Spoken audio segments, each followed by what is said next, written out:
Mesdames, Messieurs, bonjour. Très heureux de vous retrouver ici en direct de la Porte de Versailles à Paris, dans le cadre, bien sûr, du Salon de l'Agriculture. Alors, on va parler du lancement de la semaine des produits locaux et des circuits courts. Et j'ai le plaisir d'accueillir pour cela Jean-Jacques Bolzan. Bonjour. Bonjour. Alors, vous êtes président de la Fédération nationale des marchés de gros. Juste à vos côtés, Marcel Martel. Bonjour. Bonjour. Vous êtes vice-président de la Fédération nationale des marchés de gros, en charge des circuits courts. Et on aura l'occasion, bien sûr, d'en parler. Et puis, vous êtes aussi président du MIN de Château-Renard et maire de Château-Renard. Voilà, dans les Bouches-du-Rhône. Et juste à ma droite, Stéphane Ayani. Bonjour. Bonjour Jean-Paul, comment Bonjour. ça va? Très bien, pleine forme, ce salon se passe bien. Alors on en profite. Stéphane, président du marché de Rungis et aussi président de l'Union mondiale des marchés de gros. On pourra avoir un regard un peu plus international avec vous. C'est très important. Très Il important. ne faut pas oublier que l'agriculture est mondiale. Exactement, et les marchés aussi. Alors, j'ai envie, Jean-Jacques, de démarrer avec vous un peu pour prendre du recul sur les marchés de gros. Tout d'abord, est-ce que peut-être 3 chiffres clés aujourd'hui pour donner à nos téléspectateurs une idée de ce que représente la Fédération des marchés? Alors la Fédération des marchés de gros, c'est 26 marchés de gros, plus un marché de gros de Bruxelles qui est rattaché, belge, qui est rattaché à la Fédération. Des marchés bien sûr à la Réunion aussi. C'est 18 milliards de chiffre d'affaires. Ce sont des milliers d'acteurs, que ce soit producteurs, grossistes, qui travaillent sur les marchés de gros, sans compter des milliers d'acteurs du commerce de proximité qui viennent s'alimenter, s'approvisionner sur les marchés de gros et le nombre de milliers, de dizaines de milliers d'emplois que représente la Fédération des marchés de gros. Fédération nationale, mais il y a quand même les Belges qui vous Tout ont à fait, rejoint. Tout à fait, oui. Bon, ben, bravo. C'est des Wallons. Hein. C'est les Wallons. Voilà. Ah oui, Ils parlent quoi. français. C'est des Wallons. Les Wallons.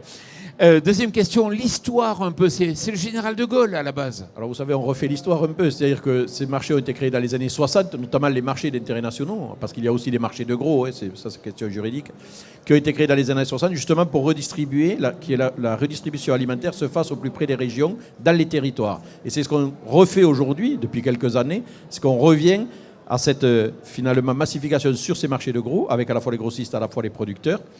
Et ce sont des marchés qui, 50 ans après, redeviennent sur la place publique des acteurs incontournables pour la distribution alimentaire et notamment les circuits courts.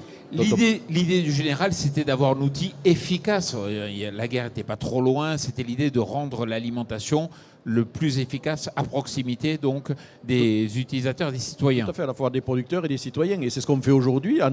Vous avez les marchés de gros qui sont essentiellement dans les métropoles, qui font du sourcing éventuellement sur la production locale, qui ramènent ça sur les marchés de gros et qui alimentent les villes aux alentours. Donc on est là, on est dans on va en parler tout à l'heure, dans ce schéma des circuits courts. Personne n'a rien inventé. Seulement, voilà, au fil du temps, d'autres filières se sont créées. Mais les circuits courts, ce sont vraiment ces plateformes qui sont aujourd'hui indispensables à la redistribution alimentaire et à pouvoir aussi capter les producteurs au plus près de leur territoire. Alors expliquez-nous justement, vous êtes à l'interface entre des producteurs et des acheteurs qui sont vos fournisseurs et vos clients. Alors à la fois, il y a les producteurs qui viennent sur les carreaux, les grossistes qui font du sourcing à l'extérieur quand il n'y a pas de production locale adaptée pour fournir le bassin de consommation, et à la fois du sourcing local. Et de l'autre côté, en aval, vous avez tous les commerces de proximité. On est la centrale d'achat des commerces de proximité. Voilà, donc tous les commerces de proximité viennent s'approvisionner, soit chez un grossiste, soit sur le carreau, au quotidien, avec des produits frais. Et quoi, vous représentez quoi, un tiers du marché à peu près, c'est quoi? En chiffres? En chiffre d'affaires en pourcentage, on représente 30 à 40% du 30 marché. à 40%, c'est un ordre d'idée du marché. Alors, on va parler justement de cette semaine. Pourquoi vous lancez cette semaine des produits locaux et des circuits courts? Qui souhaite répondre? Je peux répondre, oui. Oui, donc moi je suis président du marché de Château-Renard. Le marché de Château-Renard, c'est un marché de production. Nous, on est très spécifique par rapport aux autres marchés de France, puisqu'on n'est qu'un marché de production, on n'est pas un marché de distribution. Donc je suis issu de la filière, puisque j'ai été agriculteur et transformateur. Donc je connais bien les métiers, je connais bien les produits. Et donc l'idée, c'est... Donc on a commencé à travailler avec les mines du sud de la France, donc de la région Vaucluse et Bouches-du-Rhône et Alpes-Maritimes. Et l'idée, c'est de valoriser le produit français, le produit de région, dans chaque mine. Dans chaque mine, mais pas que, mais aussi sur les marchés de plein vent, dans la restauration collective, partout où on peut valoriser nos produits, il faut le faire. Prenons le cas des Bouches-du-Rhône, par exemple. Comment s'articule justement la distribution? Votre rôle, il y a Marseille aussi. Bien sûr. Mais Et expliquez-nous comment ça se structure. Et le mine de Marseille est présent aujourd'hui, ils sont avec nous. Bien sûr, donc nous déjà, Château-Renard, c'est une zone de production et donc tous les mines de France viennent faire du sourcing chez nous. Hein, donc nos expéditeurs, nos centrales d'achat redistribuent dans toute la France nos produits. On peut considérer que c'est du circuit court parce que Château-Renard, Rungis, c'est 7 heures ou 8 heures de camion ou sur le train, donc ça va très très vite. Après, avec Marseille, bien sûr, là aussi, on est en train d'essayer de mettre en place de la livraison décarbonée en mutualisant la livraison. Hein, voilà. Donc, parce que là on est à une heure, même pas une heure de trajet des Arnavaux. Oui, directement. Stéphane Layani, il faut reterritorialiser l'alimentation. Ben, vous êtes au cœur de ce dispositif. Il y a beaucoup d'idées reçues, Jean-Paul, sur ces questions. Rungis, c'est le plus grand marché du monde et pourtant, nous avons plus de 300 agriculteurs qui y travaillent chaque jour, qui apportent leur production. On a 3 carreaux des producteurs, on n'en a pas un, on en a 3. On a un carreau des producteurs des fruits et légumes, un carreau des producteurs des plantes en pot et un carreau des producteurs des fleurs coupées. Et en fait, on fait l'essentiel du local en Île-de-France, qui est la plus grande région de France, et on sert 15 millions de consommateurs. Et c'est pour ça que, avec mes collègues, on a décidé de changer le paradigme, de changer de modèle et d'expliquer que le premier circuit court, c'est le marché de gros. Parce qu'il n'y a jamais plus d'un intermédiaire entre l'agriculteur et le consommateur. Et c'est ça la définition du circuit court, justement. C'est moins ou égal à un intermédiaire. Voilà, parce que moi, ceux qui vendent, ce sont des coopératives, des agriculteurs, des mandataires qui ont des contrats de mandat avec des agriculteurs.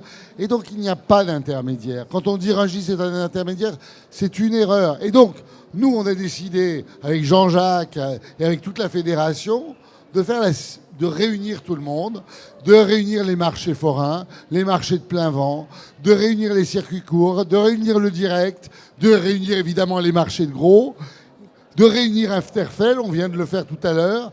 Et donc, on va faire une semaine extraordinaire où on va expliquer que quand vous venez le dimanche au marché, vous avez des produits locaux, des produits de qualité, des produits bio, des produits d'agriculture raisonnée et vous allez vous faire plaisir. Et c'est pour ça que du champ à l'assiette, on est les mêmes.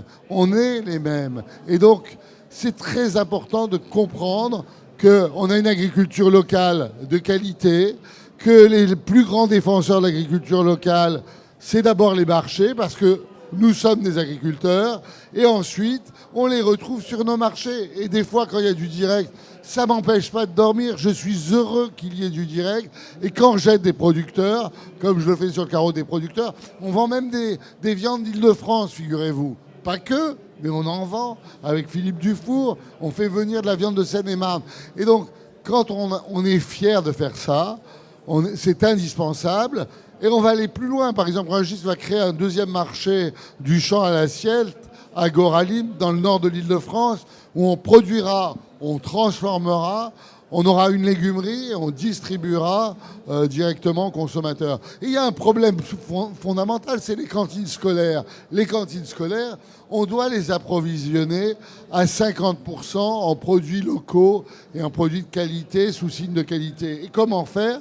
Eh bien, il faut acheter dans les marchés de gros parce que nous allons nous débrouiller pour que les marchés de gros aient les mêmes règles que l'UGAP, c'est-à-dire que les marchés publics sont réputés acquis quand on achète dans un marché de gros. Puisque où est-ce que s'exerce tous les jours la concurrence ? Nous, on n'est pas dans les grandes discussions, les négociations commerciales une fois par an. On fixe les cours chaque jour. C'est à la fin du marché qu'on compte les bouses. Comme on dit. Voilà. Et donc, les cours de Rungis s'appliquent à tout le monde. Et c'est des cours qui sont négociés à égalité entre acteurs qui sont de taille égale. Quand vous êtes agriculteur et que vous vous retrouvez devant le patron de Carrefour ou le patron de Lidl ou le patron d'Auchan, ben, c'est compliqué. Vous n'êtes pas à égalité. Quand vous êtes devant un mandataire, ou un acheteur, c'est d'égal à égal. Ah, tu veux acheter ma fraise?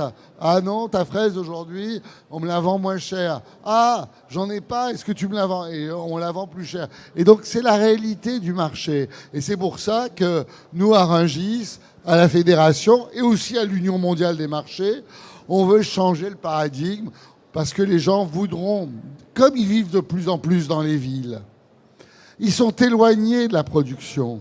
Et donc, avec Agri Demain, nous promouvons les journées nationales de l'agriculture. Comme ça, on va rapprocher les citadins de quelque chose qu'ils ne connaissent pas, qui est l'agriculture. Et qui peut mieux le faire que Rungis et la Fédération des marchés de gros? Personne. Alors, vous avez parlé d'Agroalim justement, c'est-à-dire que vous évoluez et que vous intégrez toujours les nouvelles attentes, le projet. Oui, parce que c'est un projet fondamental. Les gens ne mangeront pas, nos enfants ne mangeront pas comme nous avons mangé. Nous, on est des enfants des 30 glorieuses. On est sortis, nos parents sont sortis de la guerre, il fallait produire et les agriculteurs ont rempli le contrat, ils ont nourri les Français. Il ne faut jamais l'oublier, avec une agriculture plus productive. Là, on est dans un autre moment. On est dans un moment où, évidemment, les modes de consommation ont changé, les citoyens ont changé. Ils ont d'abord une offre qui est très diversifiée, qui est mondialisée, et en même temps, ils veulent revenir aux fondamentaux, ils veulent des produits bio, des produits locaux, des produits de qualité, ils veulent connaître leurs agriculteurs. Et donc le seul moyen de le faire, c'est de créer des places de marché. Et le général de Gaulle les a créées intelligemment en 62. Il l'a fait parce qu'il voulait déménager les Halles de Paris à Rungis. Donc il a fait... Vous savez, en France, quand on décide un truc pour Paris, malheureusement, souvent on l'applique aux autres. Et donc, c'est une bonne chose. Longtemps, on a été ignoré, mal vu, marché de dégagement. Mais ce qui nous a sauvés, c'est la qualité, parce que le commerce de proximité à Paris a survécu. Il n'y a pas de grande surface dans Paris grâce à la loi Royer. Et donc, clairement, dans les années 90, eh bien, nous, on a vendu avec plus de prix. On a donné du prix à l'agriculteur, on a donné de la qualité, et on a encore des boucheries, des marchés, des primeurs, des fromagers, et tout ça fait que, des charcutiers traiteurs, tout ça fait que on est un modèle qui correspond à la tendance aujourd'hui, et j'en profite à Agoralim, à Goussainville et autour du triangle de Gonesse. Exactement. Alors c'est intéressant parce que les journalistes à Noël, par exemple, ils viennent vous voir sur les marchés pour voir les produits de qualité. Donc, on a cette perception qualitative des produits qui sont apportés. Et à la fois, on n'avait pas jusqu'à présent cette notion de, je sais pas, peut-être que marché de gros, c'est plutôt marché de territoire, de proximité, où il faut plus communiquer. Non, mais parce qu'il faut qu'on communique mieux, parce qu'effectivement, comme l'a dit Stéphane, c'est que sur les marchés de gros, vous avez la qualité, la fraîcheur, la diversité des produits. C'est le seul endroit où vous pouvez trouver tout en même temps. Et vous avez à la fois des producteurs et des grossistes. Alors le grossiste, c'est resté, comme l'a dit Stéphane, mais c'est resté bien longtemps un gros mot. Je vois dans les réunions le grossiste, mais c'est pas... Alors que le grossiste aujourd'hui, là aussi, change sa façon de sourcer. Il ne va plus nécessairement à l'international. Il source localement. Il le faisait déjà, il le fait de plus en plus. Il faudra qu'il le fasse de plus en plus pour alimenter tous les acteurs de la restauration, des métiers de bouche ou autres. Donc sur les marchés de gros, on est vraiment le lieu fédérateur aujourd'hui qui réconcilie le monde urbain et le monde rural au travers de nos acteurs économiques que nous avons et qui viennent sur nos marchés de gros. Très clairement, vous êtes toujours inscrit comme l'alternative à la grande distribution, ça c'est bien clair, et notamment par la diversité des produits que vous proposez, c'est-à-dire que vous avez une large palette d'offres. À Rungis, tu as 1 million, Jean-Paul, à Rungis, tu as 1 million de références. Pendant le salon de l'agriculture, il y a des délégations entières d'agriculteurs qui viennent, ils trouvent toujours leurs produits.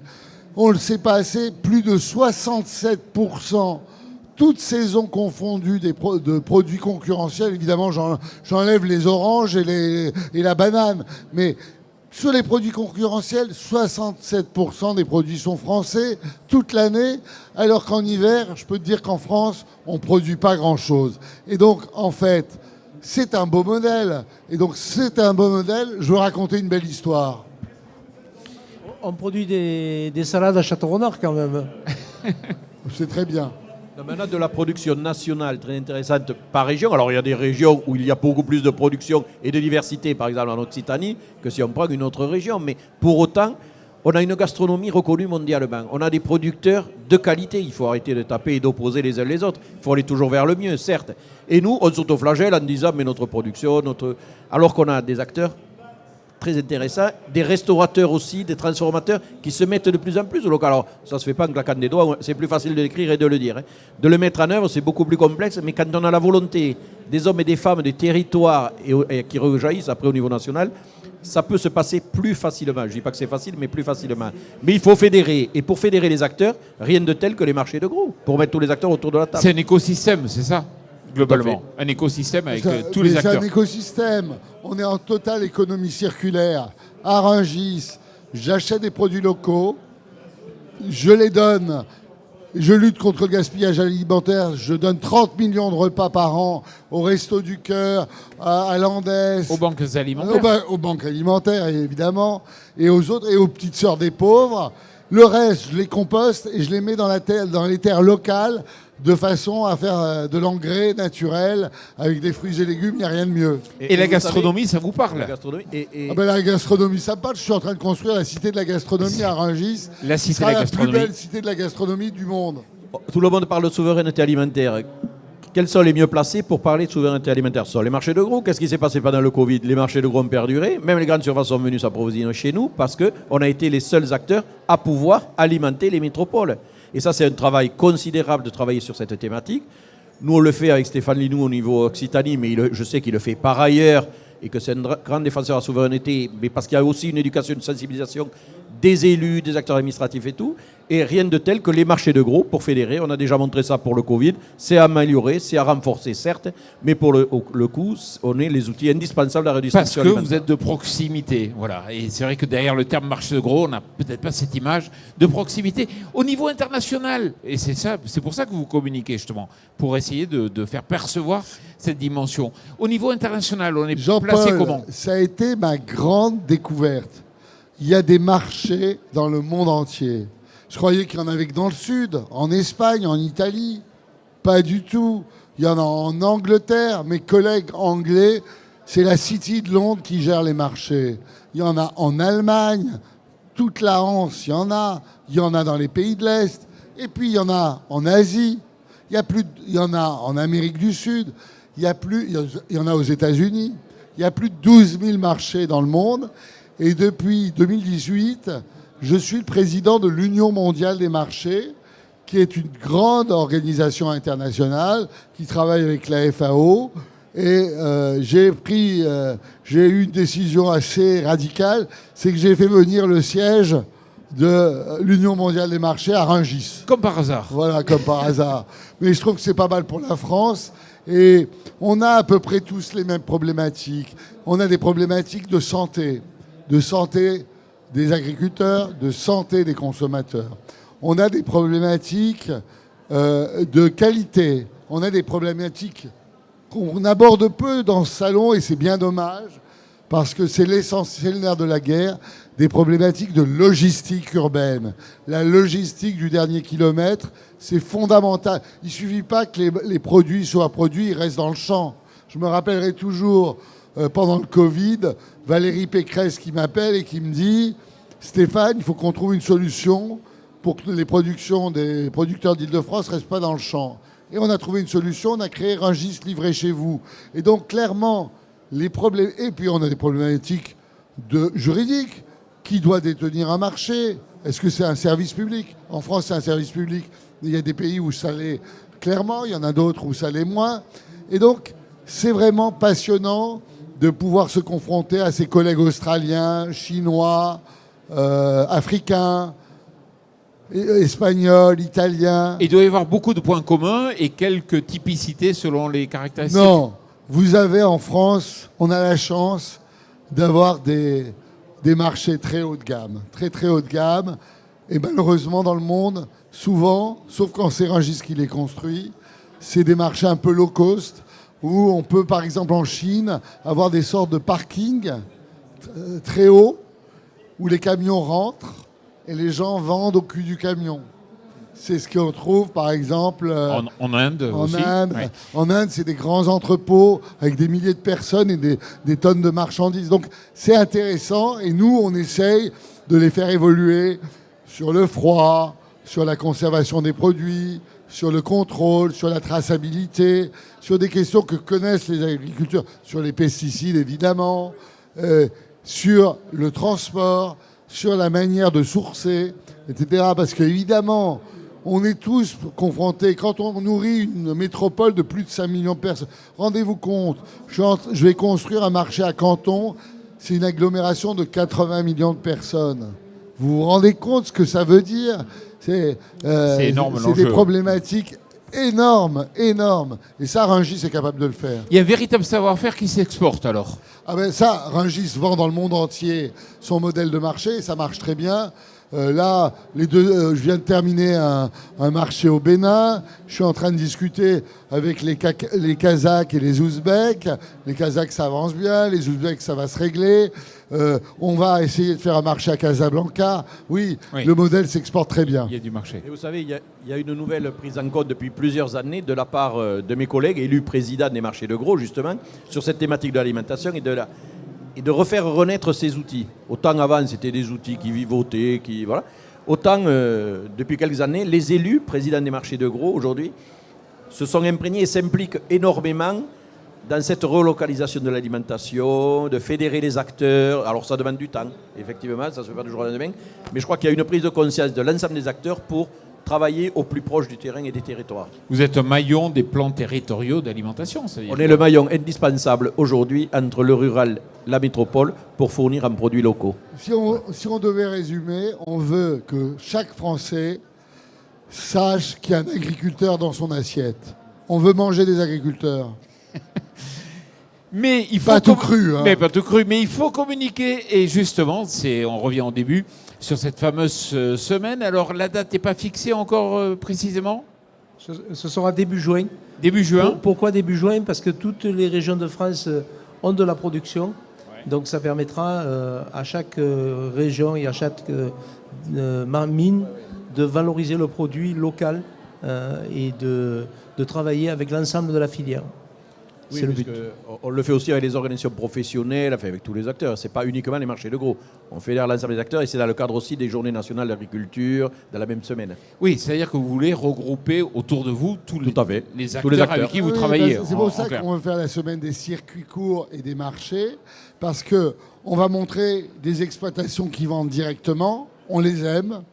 On va montrer des marchés de gros, de province et de Paris. On va montrer nos clients qui sont des détaillants, mais surtout les marchés de plein vent et les marchés forains qui sont plébiscités et aimés des Français. Et puis on va montrer toute la palette de distribution des produits agricoles. Comme ça, les gens, ils comprendront c'est quoi le circuit de l'alimentation. L'invention, je vais dire une méchanceté contre Édouard Leclerc, pas contre Michel Édouard. L'invention de la centrale d'achat, elle a éloigné le consommateur du produit. Nous, on veut le rapprocher, on veut faire la transparence, qu'ils comprennent comment on produit un produit et comment on l'achemine. Bon. Stéphane Lagni, merci beaucoup. Jean-Jacques Bolzan, merci beaucoup d'être venu ici sur ce plateau. Marcel Martel, merci beaucoup. On se donne rendez-vous donc début juin, si j'ai bien compris. Hein, tout à fait. Pour une grande promotion donc du lancement de la semaine des produits locaux et des circuits courts. Merci à vous.